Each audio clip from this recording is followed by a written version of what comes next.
Hello everyone, কেমন আছো সবাই?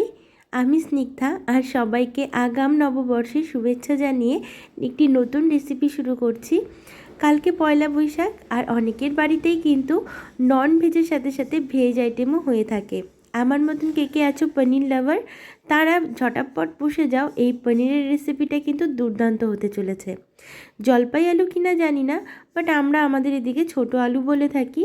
এই ছোট আলুগুলো কিন্তু বেশ শক্ত হয়, দেখতে ছোট হতে পারে কিন্তু সেদ্ধ হতে যায় না সহজে। তাই শুরুতে প্রেশার কুকারে ভালো মতন আলুগুলোকে ধুয়ে নিয়ে বেশ খানিকটা জল দিয়ে আর নুন দিয়ে কিন্তু 5টা সিটি দিয়ে নিয়েছি। তারপর প্রেশার কুকারের ঢাকনাটা বন্ধ করে রেখেছিলাম অনেকক্ষণ, সেইভাবে আলুটা অনেকটা সেদ্ধ হয়ে গেছে। এরপর আলুর খোসা ছাড়িয়ে তাতে সামান্য নুন দিয়ে মেখে রেখেছি। এরপর চলে আসি পনির পর্বতে।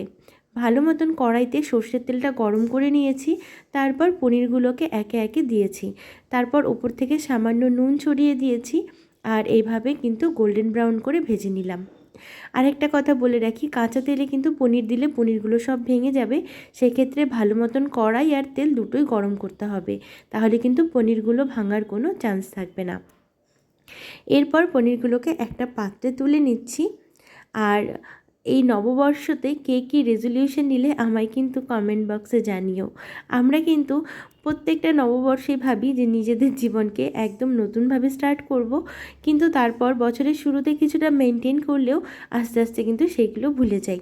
সাধারণত রেজলিউশনের মধ্যে যেগুলো বেশি থাকে, স্কিন কেয়ার করব, এক্সারসাইজ করব, জল বেশি করে খাবো, স্ক্রিন টাইমটাকে কমাবো, বাট কোনোটাই আলটিমেট হয়ে ওঠে না। কেন হয়ে ওঠে না বলো তো? কারণ আমরা আমাদের যে সিদ্ধান্ত সেটাতে একদম অনড় থাকতে পারি না, সেই জন্য। আর আমরা নিজেকে শুধুমাত্র একটু কমফর্ট জোনে দেখার জন্য আমাদের লাইফটা লাইফের রুটিনটা পুরো ডিসব্যালেন্সড হয়ে যায়। যাই হোক, এরপর তো দেখলে কড়াইতে ওই তেলেই কিন্তু সামান্য ফোড়ন দিয়ে আলুগুলোকে ভেজে নিয়েছি সামান্য নুন দিয়ে। তোমরা চাইলে একটু হলুদ গুঁড়োও দিতে পারো। এরপর শিলনোড়ায় মশলা বেটে ওই জিরে আর শুকনো লঙ্কা বেটে তাতে দিয়ে দিলাম সামান্য পরিমাণ জল, আর জল দিয়ে গুলে সেই আলুর মধ্যে কিন্তু এটাকে এখন দিয়ে ভালো করে কষাবো। অনেকক্ষণ ধরেই কষিয়েছি, প্রায় 8 থেকে 10 মিনিট লো মিডিয়াম ফ্লেমে। এরপর যখন এই মশলা থেকে তেল ছাড়তে শুরু করবে তখন কিন্তু পনিরগুলোকে অ্যাড করব, কিন্তু তার আগে শুকনো মশলাগুলোও দিয়ে নিলাম, যেমন হলুদ আর লবণ। আর তার সাথে দিয়েছি সামান্য আদা গুঁড়ো। নিরামিষ রান্না তো আদার ফ্লেভারটা বেশ ভালো লাগে। আদা আর ঘিয়ের ফ্লেভার দিলেই যেন নিরামিষ রান্না একদম 4 চাঁদ লেগে যায়। এরপর সব কিছু দিয়ে খুব ভালো মতন এগুলোকে কষাতে থাকবো।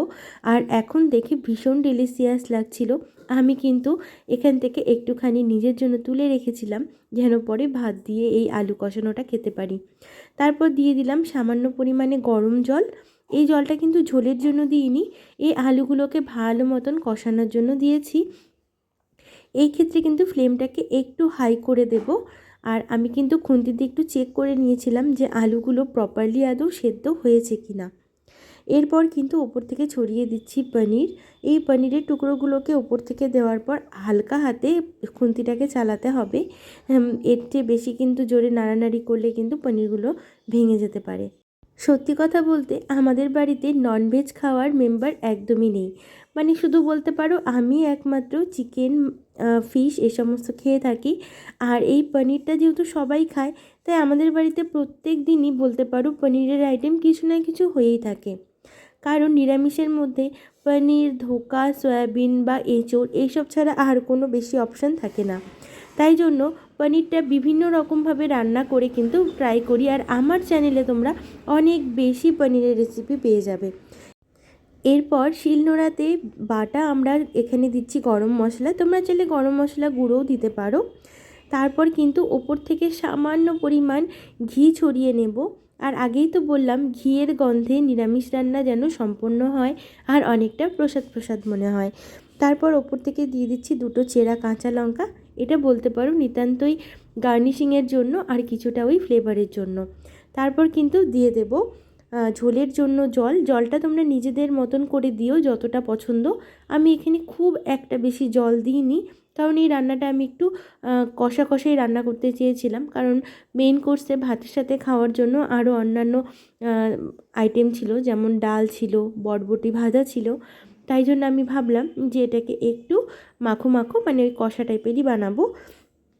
তারপর কিন্তু এখানে আমি জলটাকে বেশ ভালো মতন ফোটাবো যেন পনির আর আলু ভালো মতন সেদ্ধ হয়ে যায়। আর এই পনিরের রেসিপিটা এত সাধারণ, কিন্তু একটু সময় নিয়ে ধৈর্য ধরে ভালো মতন কষিয়ে রান্না করেছি জন্য মনে হচ্ছিল যেন কোনো রেস্টুরেন্টের চেয়ে কম নয়। আর এই যে আমি আমার নিজের জন্য একটা টুকরো পনির রেখেছি, যেটাকে আমি এখন খাবো। মানে ওই সেলফ প্যাম্পার বলতে পারো আর কি। রান্না করার সময় খাই না, কিন্তু রান্নাটা শেষ হয়ে গেলে তারপর ওই পনির বলো বা চিকেন কষা বলো বা একটু আলুর কষা নিজের জন্য রাখি, মানে বলতে পারো একটু সেলফ ট্রিট দিই। এই যে রান্নাটা করলাম এত কষ্ট করে, তাই জন্য নিজেকে একটা অ্যাওয়ার্ড দিলাম। এরপর ঘি ছড়িয়ে রান্না সম্পন্ন হলো। জানিও তোমাদের রান্না আর গল্প কেমন।